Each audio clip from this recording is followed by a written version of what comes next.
The security agents are doing their best. The issue is, what do they have to do this? Imagine the population of the country. Check how many security agents do you have. For instance, the police. How many of them are there per 1,000 persons to secure? One, their population is not sufficient for the country. They are poorly equipped. They're poorly motivated. When I say police, all the security agents, properly speaking, the DSS, how many of them do you find in a local government, for instance? For instance, in a local government, you may not find more than 5 DSS personnel to cover a whole local government. Would that be enough? How equipped are they? How prepared are they? It's just like sending somebody with bare hand to go and catch a lion. So if you ask me, are they trying? They are doing their best. But are they in a position to do a lot better? With the level of training, I think they should be able to do better. But I think government needs to up the game. How will government up this game? One is dealing with the root cause. The root cause of some of this, most of what we're having, is that corruption of a thing. Because if you deal with corruption from the top, things will cascade down and the law will be allowed to rule. As long as institutions are not in charge, human beings are in charge. As long as institutions are not in control, as long as law is not in charge, individuals are in charge of the law, things may not get better. And you trace the roots to, again, corruption.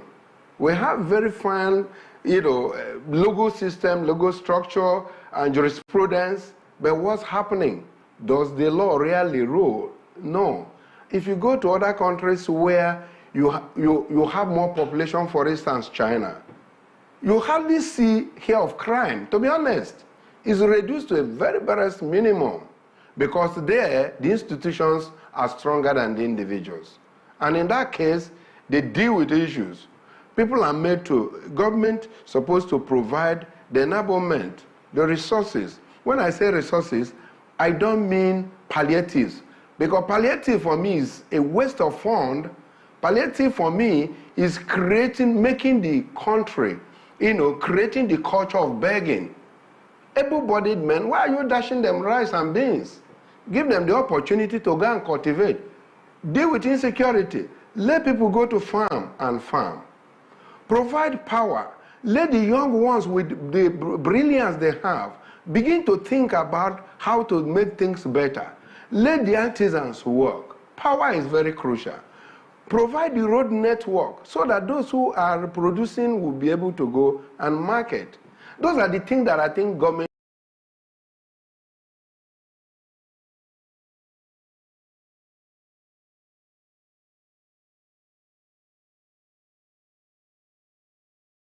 need to be done by the government.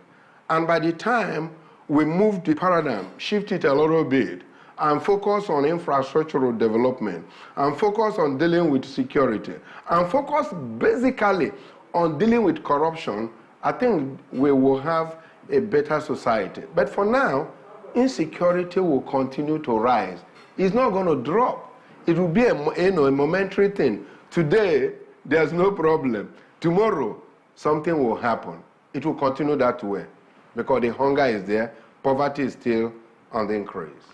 So what is really responsible for the worsening situation? Is it like that the insecurity is becoming much more advanced? So what is then the missing piece of the puzzle? Is the security agencies not stepping up in their capacity, in their know-how, in their approach to fighting the scourge of insecurity? The missing link is, the lack of integration of efforts. Because efforts are supposed to be integrated. You see security agents, they are working on their own. It's like working on the silos. You see corporate organizations, they are doing their own thing, their own way. You see government is doing its own thing. It's doing what it thinks that the society needs. It's giving things. By the time you come together and have a plan, a structured plan that will say, okay, this is where the government will start, will take off. This is where security agents will take off. This is the contribution of the, the citizens. Everybody will have a role to play. So for now, there's a missing link. You can't deal with a security problem in isolation. There is no systemic integration. Technologies are not integrated properly. The legal system is not integrated properly with technology. Technology is not properly integrated with the people. So there is this disconnect of integrated approach that would deal with security. And what do I mean by integration? If, for instance, somebody has committed an offense, is arrested, that's what the security agents will do. Right, done. What is the next thing? The legal system will come in, prosecute and jail. Done. The society will report that, oh, this is what is happening. Done. You can see, a movement in a circle, that there will be a report by the society. The society will help to inform the security agents what's happening. And that, when I say society, I mean the people. Now, the security agents will now go into,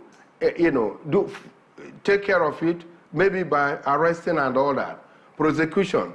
The law will now take its own effect and jail. By the time you pick one or two out of space, you're going to create what is called deterrent security. Now, come to organizations. You see people, organizations working on their own silos. You come to a community, for instance. There may be 3 companies. Each of them is doing whatever they decide to do. In the area of corporate social responsibility, this one will say, okay, go and build a hospital. Maybe another company is building hospital. And the hospitals are built, but where are the drugs? Nil. Have you really dealt with issues? No. Who is supposed to be coordinating this? There should be, that leadership structure that will deal with this. And every society has got one thing or the other, but the leadership will come again from the government. This is how we want to go about this. So the security agents, the disconnect, among themselves is obvious. The integration is not superb. The security agents working with professional security organizations, again, not superb. In developed countries, those you see most often are, security guarding companies, not security agents. But what you see most often are security agents. The security agents are supposed to be dealing with holistic issues. The security guarding companies are supposed to be providing the guards with adequate training that will now be feeding the security agents on when to come in, respond to an emergency, and disappear, and things will return to normalcy. All right. I like the fact that you kept mentioning security agencies, security guarding companies, and then government. Speaking about government, let's talk about Enugu State for a bit, because the Enugu State governor is building what is called the Command and Control Center.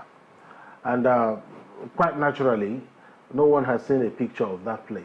But I'll just try to paraphrase the words of the Vice President, Kashim Shettima, when he took a tour of the inside.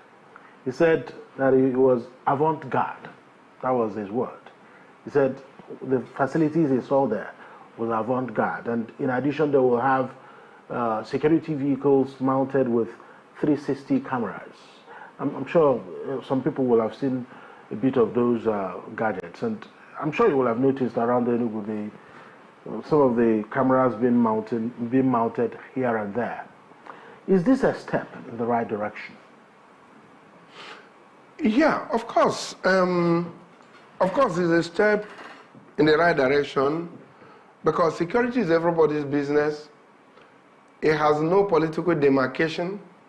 It doesn't matter whether you're PDP or APC or Labour. Insecurity is for everybody. It's like pebble thrown in the marketplace. So, and doing something is better than folding hand. Can it be better? Yeah. I'm happy to hear about this, because in the Southeast, program we had last year at Owerri, that's the focus of our discussion in security. I was a member of the security subcommittee, And we recommended that the security of the Southeast should be integrated. And Enugu should be the epicenter, like the command and control structure for the Southeast will be in Enugu, where they can now bring together their, the resources that will deal with security on a collective base. For instance, drones are very costly, depending on the drone you're talking about. There is the weaponized drone. There are also the non-weaponized drone. There are also the drones for social activities. But if we have, for instance, a military type drone, weaponized if you like, that will go to respond to emergencies, and you domicile that at the command and control center in Enugu, how many minutes does it take to reach any part of this southeast? Very short time. And by the time you have it, to put the resources to have that, it's going to help us deal with insecurity. In terms of surveillance, the non-weaponized, they can traverse. Instead of one state having, states waste a lot of money on security, and they call it security, and unfortunately, much of the fund does not really go to security. Because if you put the resources together, you build a structure together and have a central command and control structure, and then reduce the cost, in running your security. That was what actually, the design I had for the NNPC. Why would Shell, develop, buy a drone, Chevron buy, this one buy? The contiguous nature of the asset will require just one drone to deal with one patrol. So why do you want to waste these resources? Infrastructure sharing. Yes, infrastructure sharing. But you see, the determination to deal with the situation is where the challenge is. So I like what is being done, but how it is being done, I can tell you, I don't know. But it's better to start than to fold hand and wait. Now, doing that again, to what extent are the communities, those who are the epicenter of security issues, to what extent are they mobilized to be part of the structure? Because security is everybody's business. Is a concept that is implementable. How are the community people part of security? It's something that needs to be demonstrated. It should be built into the command and control structure. Mounting the gadgets, yes. What is the response plan? Okay, I was just sharing with you of a technology that you don't need to, start calling and describing that, oh, I'm under attack. You just press the button, do this, do that. And while we're discussing here, demonstrated it, you can see response will feel around this place. That's where we're going. Building the structure is one thing, equipping the structure is another. Providing the structure for integrated security is the key. Because if you still build things and they're in silos, they will never work. They can only work for 1 or 2 years. And they will make the impact, few months, and everything will disintegrate. And we'll return back to square one. So it's not about the structure alone, but what is the plan? Yes, there was also this initiative by the Deputy Speaker of the House of Representatives, Honorable Benjamin Kalu. It is called the Peace in the Southeast Initiative, PISP, and it was elaborately launched, I think it was earlier this year. So it's been something that he believes that it can be a game changer. I don't know what you've heard about it. Yes, I am. It's just that my concern is all the recommendations we made from that conference we had, they are being implemented in segmented fashion. And that is the problem of our people. That program is supposed to run, holistically. It's a good problem. I know about it. Because it is not every issue that you will go to approach with kinetic, tool. We recommended, moving away from over-focus on kinetic approach to non-kinetic. Peace building. In fact, there is supposed to be a department. It's structured in such a way that you're going to have kinetic here, you're going to have non-kinetic here. Because the peace building effort will be able to reduce the pressure on the need for kinetic approach. We've been on kinetic approach for years since independence, and of course, having been in security and around security for over 40 years, I can tell you that kinetic approach alone can do nothing. And more so, the kinetic structure is getting overwhelmed. So if you ask me, I would say devolving funds towards non-kinetic approach. But you see, our people will do a lot of good by taking that work and then approaching this, collectively. Do your own. We have it in such a way that each state has a role to play. Bring this, bring that. But when you do it segmentally, it does not add up. But it's also better than not doing anything. Because that's a movement, but let's not be moving within a circle. All right. There's also the Southeast Peace and Reconciliation Commission, SEPRC. There's also the Igbo Peace and Reconciliation Forum, IPRF. There's also the Women's Peace Initiative in the Southeast, WOPIS, or WOPIS, or whatever it's called. So there are different initiatives going on. So because the reason why we are taking our time, because if you also go to various local governments, various autonomous communities, a lot of people are having endeavors to secure their places. Some people are donating money in their WhatsApp groups. Some people, if you go to some towns, you see security cameras here and there. Newe has been touted to have done that. Something like that has been done in my town too. Security cameras here and there, especially if you are located around a gateway. So if you are doing all this and crime is not abating, kidnapping is not abating, the issue of banditry and all those things are not abating, exactly what is the problem? What is then turning on the volume of insecurity?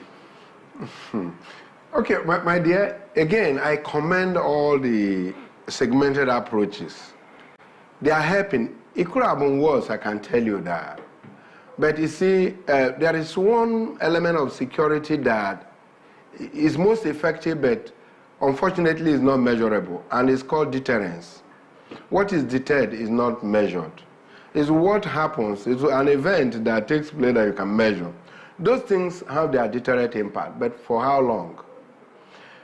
Again, going back to the root causes, what are the things that cause this? If all these things are being done and we're still having insecurity, that means, again, we need to look at other approaches.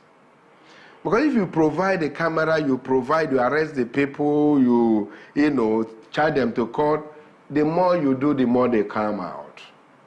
It's not that it's not helping. But I think the area we need to devolve to is the corporate social responsibility approach to this. I know that's part of it, providing or donating. That's a good one. But taking people out, training them, changing the orientation. And I can tell you that's what some NGOs, and that's what we, as an NGO, I'm the president of Barrister Sam Otobeze Foundation. Having seen that the use of force cannot give us security, it's been long we started doing what we call PATSIN program, poverty alleviation training to curb insecurity in Nigeria. And this thing has been helping a lot. And what do?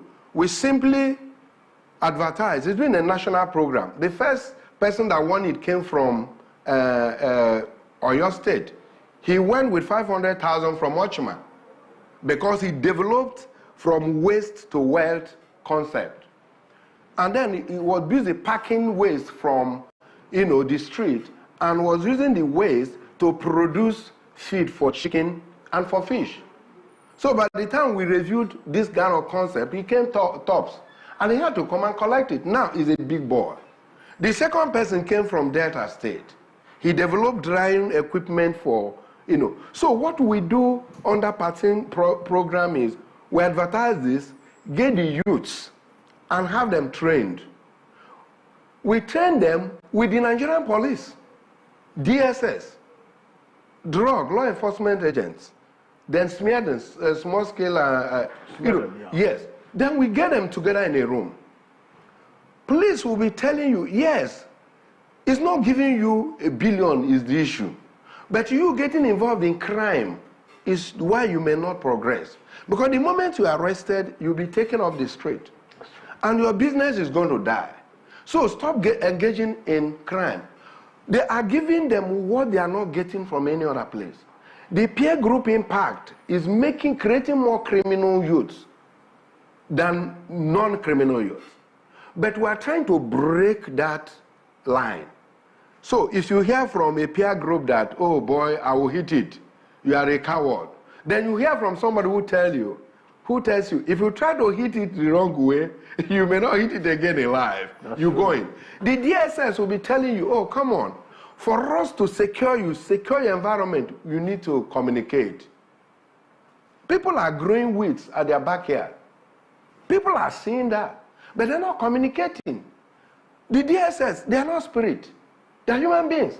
You need to communicate with them. Oh, things are happening here. So that you don't become a victim. You see, cult in the universities is lack of communication.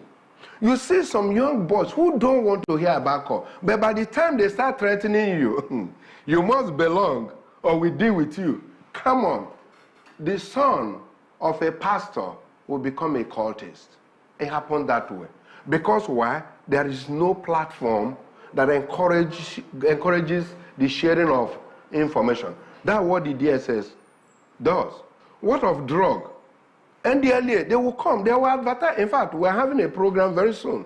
In fact, if we assuming you guys have, we'll still come and see what happens. It's not about the money. It's about the orientation. Reorientate the youth mind. Let them know there are other ways you can make your life. The NDLA will tell you, look, if you take Mburummiri, you're destroying yourself because you can't make a business succeed with Mburummiri. That's right. We've been at some events done by the NDLEA. I mean, there was just one event in Ezagu, and a lot of things we're hearing.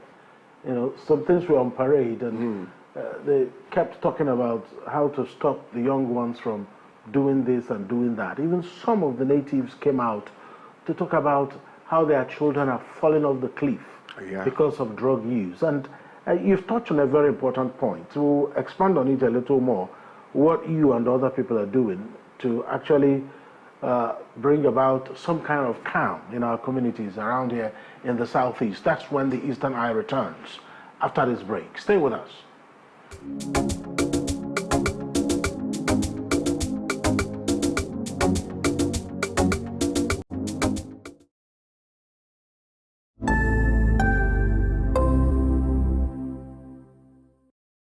Welcome to Afia TV, your go-to channel for excellent news and incredible shows that keeps you IEI, that is, informed, entertained, and inspired. Need a break? Ladies and germs, welcome to Lunch Break on Afia TV. Join Choco to vibe and chill on Lunch Break at 2 p.m. for the latest trends in music and entertainment. Not like I have big money. Dive into the world of innovation and creativity with Rochelle on Unka. It means art in English. Where creative minds and groundbreaking ideas come to life. Tune in every weekday at 8 p.m.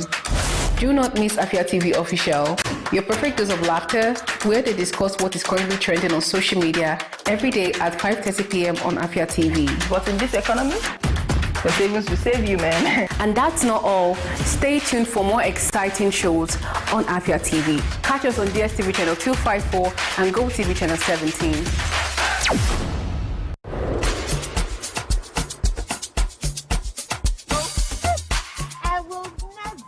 Shed one tear for any broke island bachelor. I just she have not shown sign of settling down. Oh, you don't mean it. How about to deliver Isabella? I might have a solution. You take this and spray it twice. Shake the gentleman. Place it on your lips and say the magic word. I'm worried about you.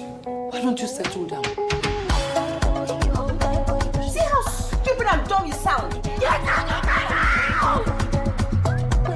You, my darling, are unlucky in love. Our wedding, you must not cook jollof. You can eat small chops.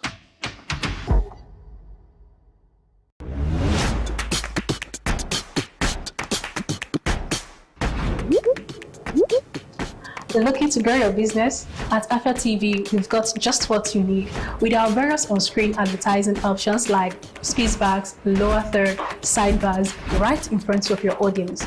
With our lower third, your brand messages appear during the most viewed programs on TV, allowing your audience to see your message without interrupting their TV experience. Now, if you want to go big, our spacebar is ideal because it puts your brand messages on spotlight without interrupting viewers' experience.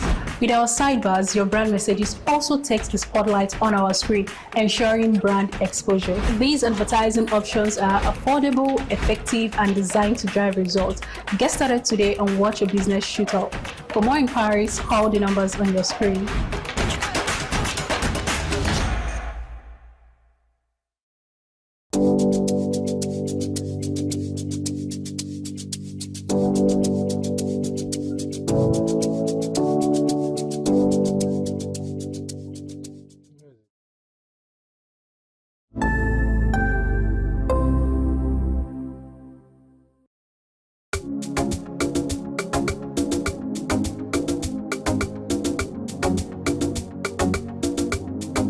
You're welcome back to the Eastern Eye here on Afia TV.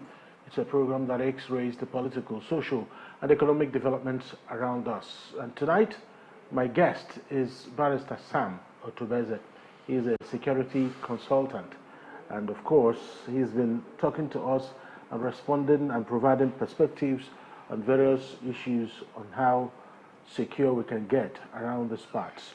So, lots of endeavors, lots of efforts from institutions, individuals, and we've been talking about corporate social responsibility because you just have to move out of yourself and reach out and try to get people to come on board and maybe step a little to the right instead of going to the left. So in what ways can all this be possible? Some people are doing youth empowerment, teaching people how to code. Some people are doing like you mentioned, the NDLEA, encouraging the youth to stay off drugs. I mean, if they just have to take drugs, they should take the ones prescribed by their doctors. So it's easier said than done, but some people are doing something. I'm tempted to ask you, what are you doing? Yes, what we're doing is we structure this, and we do it annually. It's a reward-based activity. What we do is that we advertise this throughout the social media and say anybody who is a youth between, not more than 40 years, free to apply. But you just have to have a business plan or something you're doing. Because you can't help somebody to lift a load until there is a package. So the individual has to pack it.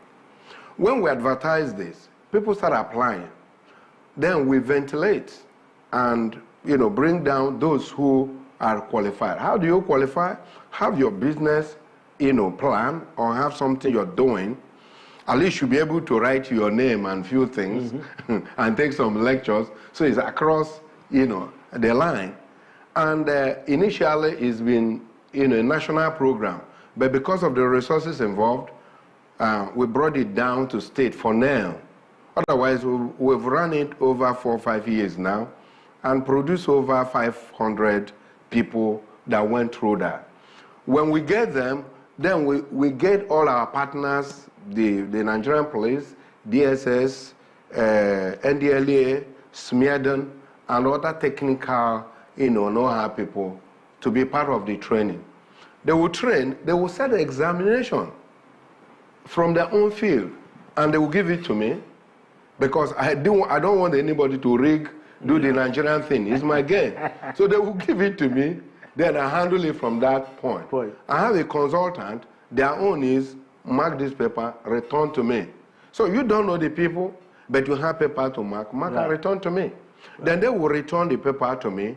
Then we select first, second, and third. Initially, we started with 500,000, first prize, second prize, 300, third prize, 250,000. And we're giving it over the years from different states, most people who have been winning are people who come from maybe Nasarawa, Bauchi, Kano, Lagos. People so it's not about where you come from. No. Typically to help humanity. No, help humanity and drive this concept home that others can do the same or partner with those who know it to do it. My job all the way has been security. So I'm doing something that I know I'm passionate about to do. So when we do it, they write this thing, then we call them for grants. We give grants sometimes up to 20 people, depending on how much we have for that year. And then they will go and establish, based on that business plan. Now, we will now constitute a team that will go on MRE visitation, monitoring and evaluation. All the people who collect grant, they have all been visited at their locations to know whether they have applied it. And we have always been having over 90% success. And if you go to our website, BSOF, Barrister Sam Otobeze Foundation, we are doing this in partnership with Ochuma Foundation. You will be amazed. Anything you see there is correct. Don't call me, call anybody you see there. So, getting the youth to learn the other way is much more important than giving them money. We even call like these politicians that say, come, we are going to give you one. If you give your money without really reorientating their money, that money is as good as being thrown to the dustbin. Because they don't know how to utilize this. We have people now, our training comes every year. In fact, this one we have is tomorrow, eventually. We're going to have somebody who will come and train them. How do you use your money wisely? So they don't eat your principal as gain. So those trainings are done, and done in such a way that at the end of the day, if you listen to their testimonies, they are grateful not the money, they are grateful for the knowledge they acquire. But what others are doing wrong is, build a school. Yeah, but you need to have the right training conducted. That's right. Sorry, I'm going to interrupt you a bit. Now, I saw a video on Facebook of a prominent businessman called Ngobros. I can't quite remember his real name, but he was talking about how he started and how he built his house and how long it took him. And the advice is because when you mentioned principal and the profit you're making, so when you make a profit, don't start spending the profit. Plow it back into the business and grow the business. Because it's not when you make a profit, you remember you want to buy a car, that you want to build a house. That if you carry that profit and invest in a house, it will tie down your money. You start all over again. You just get grounded. You can't meet up, and people will be pointing at you, well, that he was rising and suddenly he fell. So going back to what you said about people eating their seed fund, and also eating the small interest that accrue to it. Is it something that needs to be continuously harped on? The virtue of patience. I mean, something about patience, isn't it? Yeah, it is. It needs to be, and the proper environment. Because you see, what we're doing is like a psychological, approach. Reorientate people's mind. Begin to talk to them. This is how you do it. And if you don't do it this way, this is the problem you're going to get. It's something that will continue to happen. It's something that we need to structure on. Now, unfortunately, the family as an institution of socialization has gotten disintegrated and lost the key role. Otherwise, in a properly structured family, the first thing you teach your child is that issue of patience. You can't plant today and harvest today. It doesn't go with nature. So patience requires that by the time you plant this season, next season you will harvest. So be patient. But most parents are now more interested on get-rich-quick syndrome of their children. If I were government, if your son is caught in a criminal thing, I will also go for you. Because if you have taught your children the right thing, giving them the right orientation, from their primary to secondary, they can't just overnight, drop out and become a problem to the society. So now that the structure of the family is no longer there, now an institution, has to come into that. And that intervention, the way of doing, is providing that gap. Because I have evaluated this, and I know that what we're doing is something that is going to, change this narrative long ago. You know one thing, I was on my flight, to come down to Enugu, I was sitting side by side with a young boy I didn't know. He greeted me in our language. I said, who are you? He said, I'm so person. I was a beneficiary from your foundation. I say, you don't mean it. So, you see that kind of a situation where the person now benefited from the training, set up his business, has made money to enter plane.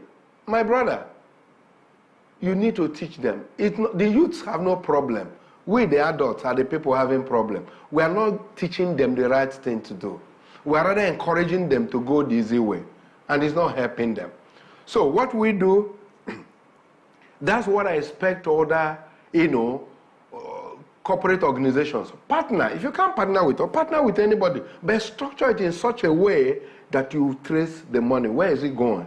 That's right. That's what I expect politicians. Accountability. Doling money out. In fact, there was a politician I called and said, you know what? We're having this training. Can you just sponsor your own people? Let them come and undergo the training. We do the event. On 29 December, we're going to do our event. It's an annual event. We give the awards. Those who, people are going to go with money. Come there, donate your own money to them, but let them acquire that knowledge. Okay. Because it's not about giving money. It's about what would they use this money for. If the person hasn't got a basic knowledge that, look, getting involved in crime is bad, then give him the money, he will find money to buy this thing and become bold, and he will think that becoming bold is becoming rich. No.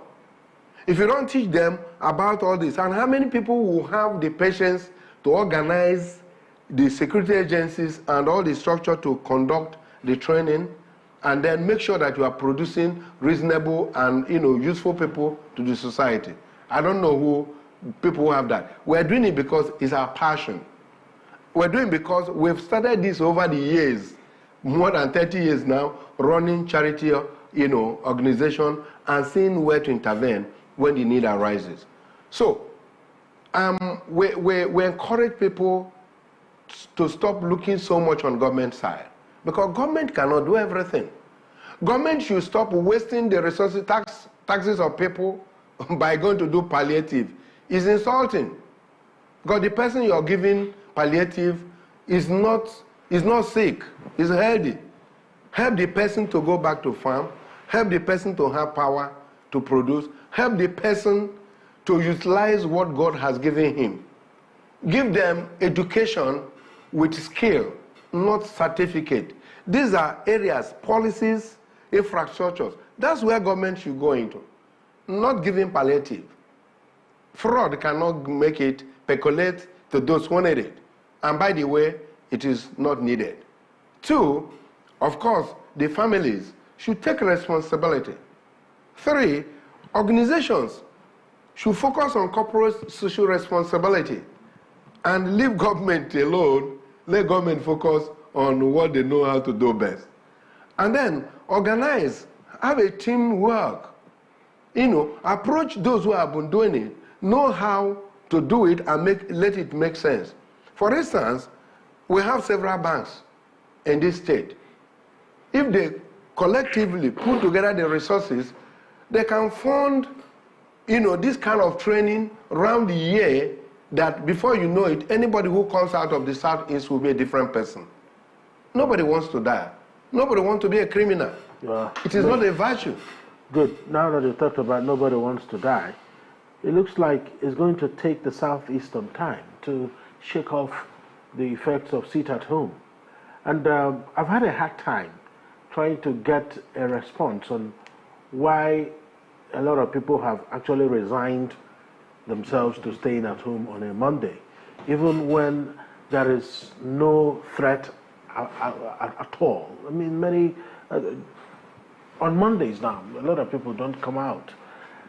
And their reason for not coming out isn't because of insecurity anymore. It's because there's been a cycle of laziness cultivated out of something that insecurity has actually given to everybody. On a Monday, you say, people don't go to work. But the GDP is suffering because of that. So people don't show up to do their work.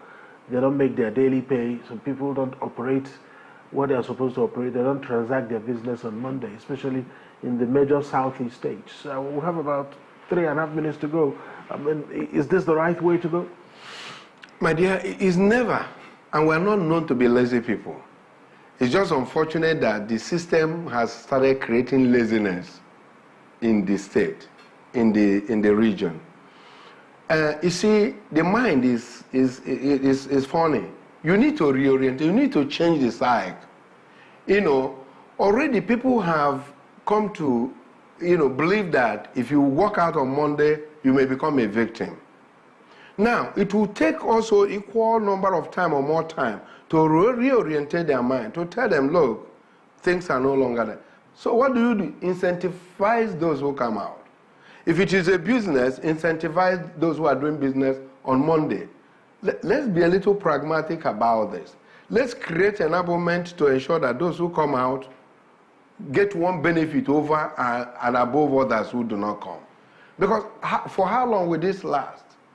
We're not known to be cowards, but I'm surprised at what is happening. That people will just sit down on Monday, have Saturday, have Sunday, have Monday, goodness me, and have just a few days before you know it, Friday is there. Yeah. Then you start. It's not we're not a francophone colonized country where you enjoy every day. So a new reorientation program needs to be carved out by government to reassure people of security, to reassure people that if you come out, this is what you stand to gain.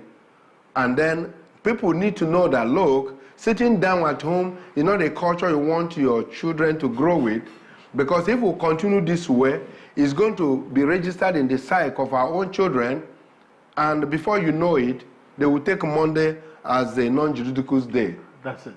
I mean, come on. I mean, we've been trying to deal with this, but I'm happy that you've put it in this way. We just have to be aware before I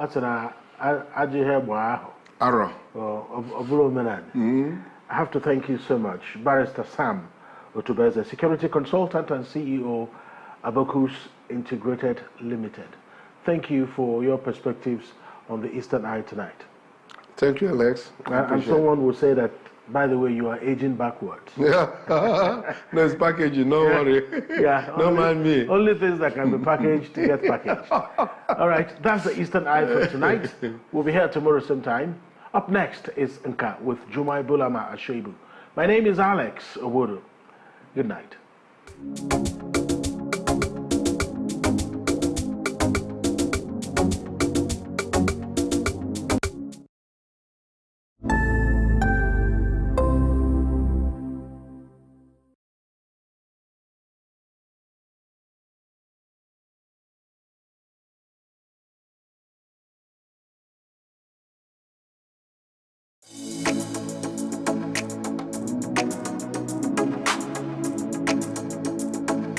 Welcome to the latest and most amazing show on your. Ladies and gentlemen, welcome to Lunch Break.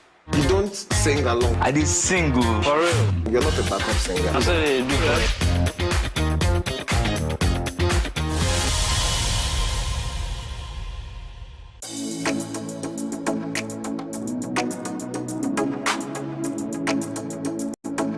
Hey ladies, join us on Gyno Plus every Wednesday at 6 p.m. right on After TV, DSTV channel 254 and GoTV channel 17, where we will delve into health issues affecting girls and women in society. Breastfeeding doesn't even cause breastfeeding. The frequency of breastfeeding means the approach you take to make sure that your well-being is maintained.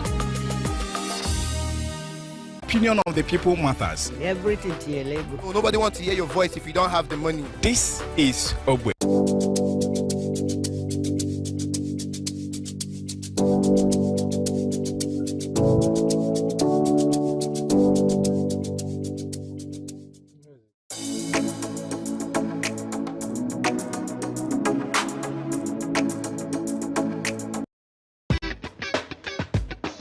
It's a brand new week and another opportunity for us to gist and me to tell you, bring all the spice, all the things that are hot, trending and exclusive on social media. Sometimes I know there's constructive criticism. I know that you know how to